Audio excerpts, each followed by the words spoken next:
Exactly ये जो आपकी बात है, ये बिल्कुल मेरा भी यही पॉइंट था। इसके ऊपर कुछ ना कुछ तो वे फॉरवर्ड होगा। सबसे जो इम्पोर्टेंट चीज ये है कि लोग वेट कर रहे हैं जुडिशियल रिफॉर्म्स का। क्या इमरान खान की हुकूमत ये कर सकी? अगर ये कर सकती है तो बहुत बड़ा एक मेरे ख्याल से बहुत बड़ी अचीवमेंट होगी इमरान खान की। तो क्या इसकी कोई पॉसिबिलिटी आपको नजर आती है किसी तरह से? नहीं नहीं, कुछ नहीं। देखिए, दो तीन चीजें मैं आपको बात देता हूँ। पहली बात यह है कि इस मुल्क में हमने करप्शन को बहुत लंबे वक्त तक के लिए चलने दिया।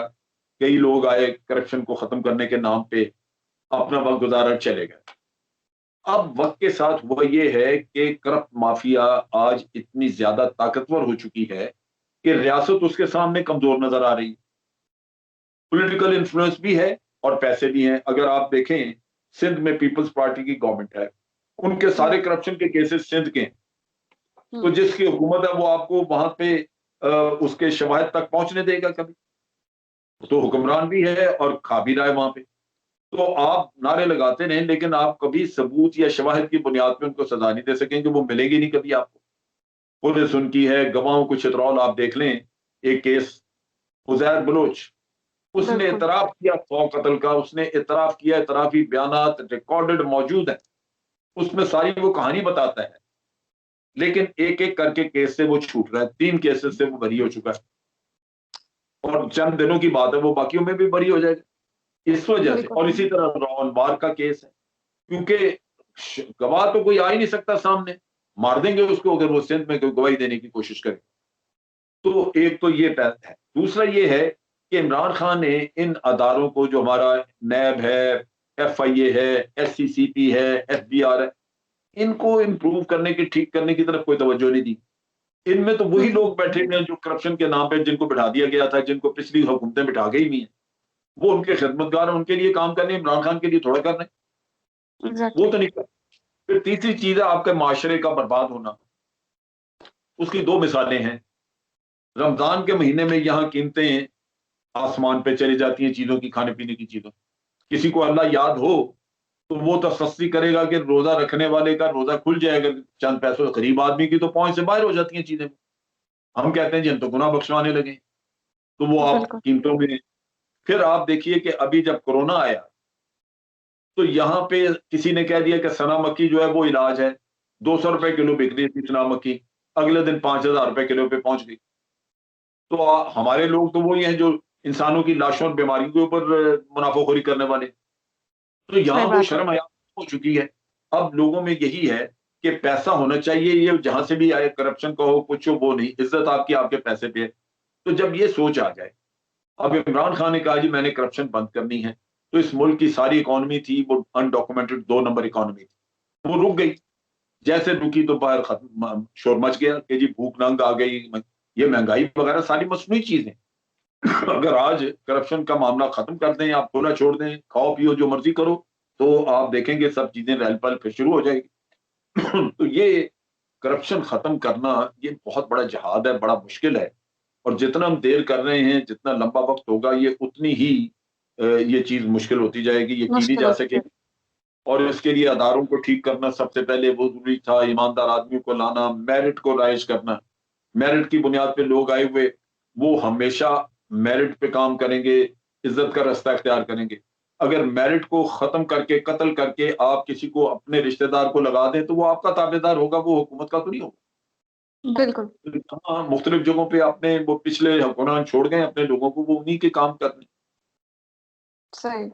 सर अब इसके बाद ये बताइएगा कि मौलाना फजलुर रहमान के ऊपर भी फॉरेन फंडिंग के केसेस, इल्जामात लग रहे हैं कि उन्होंने भी फॉरेन फंडिंग ली है। तो अगर ये सब पार्टीज के ऊपर लग रहे हैं, एक के ऊपर नहीं है, क्या एजेंसी सो रही थी या हमें हमारी सिक्योरिटी एजेंसीज को पता नहीं था कि फॉरेन फंडिंग हो रही है? और अगर हो रही है तो क्या ये एक सवालिया निशान नहीं है? देखिए, ये फंडिंग वगैरह के बारे में ना सिर्फ एजेंसीज को पता होता है, बल्कि एजेंसीज हुकूमतों को भी बताती हैं। लेकिन जब सारी हुकूमतें इस खेल में शामिल होती हैं तो वो इन बातों को आया गया कर देती हैं। ये सामने इसलिए आई कि यहाँ पे एक अकबर एस बाबर, या क्या बाबर उसका नाम है, जो जी। इमरान खान PTI के खिलाफ खड़ा हुआ, जिसने केस किया, वो था बिल्कुल। इनसाइडर। वो था इनसाइडर। उस पे ये सारों ने तकिया किया कि ये चूंकि इनसाइडर है, ये बात कह रहा है, तो ये तो PTI तो मारी गई। अपनी सफों में नहीं देखा। हालांकि पीटीआई जो है ये इन्होंने अपनी अकाउंटिंग वगैरह निस्बतन बेहतर रखी हुई है, क्योंकि ये लोग बाद में आए। जो माफियाज हैं वो तो पीपल्स पार्टी और पीएमएलएन में, वहां पे अकाउंटिंग जो है वो फॉल्टी है, वो तो चेक ही नहीं कोई करता। चेक ही तो कोई नहीं करता। ये अपने तौर पे सेफ थे। इनका ख्याल था कि हमारा तो इनसाइडर कोई नहीं निकला ऐसा जो हमें मरवाए, तो ये तुम इमरान खान मर रहा है, तो ये नारे लगाते रहे। अब मौलाना का तो सामने आ गया, और आसानी इसमें ये हो गई कि बजाय कोई एजेंसी सामने लेके आती, एजेंसी को पता था, उन्होंने जिक्र किया हुआ इनके बारे में, लेकिन उनके अपने अंदर से बंदे निकल आए। अब हाफिज हम्म। हुसैन अहमद ने कहा कि जी हमें अगर बुलाएगा इलेक्शन कमीशन तो हम बयान देंगे, बताएंगे कि मौलाना ने पैसे वसूल किए थे। अब ये जो चीजें हैं मौलाना को डस रही हैं, और ये दूसरी पार्टियों का भी मसला है, पैसे ये सारे लेते रहे बाहर से, और जी। बहुत गलत काम पैसे लेना। लेकिन ये समझते थे कि हम महफूज हैं, लिहाजा ये पंजे अपने झाड़ के तो पीछे पड़े हुए थे इमरान खान के, पीटीआई के। आज मेरा ख्याल है उनको अपना भी मुस्तकबिल तारीख नजर आ रहा है। सही। सर, कुछ ऐसी खबरें भी आ रही हैं कि मोहम्मद जुबैर की एक दफा फिर आर्मी चीफ से मुलाकात हुई है। क्या अब इस मोमेंट के ऊपर, जब इन्होंने इतना फौज को मलाइन किया है, इतनी डर्टी पॉलिटिक्स की है, उसके बाद क्या फौज इन्हें माफ करेगी? क्योंकि एक हिस्ट्री तो रही है इन्हें इतना कुछ करने के बावजूद भी माफ करने की। नहीं, माफ करने का किस्सा नहीं है, ना माफ करना है, ना करनाने की कोई जरूरत है उनकी, या कोई ऐसा इख्तियार है।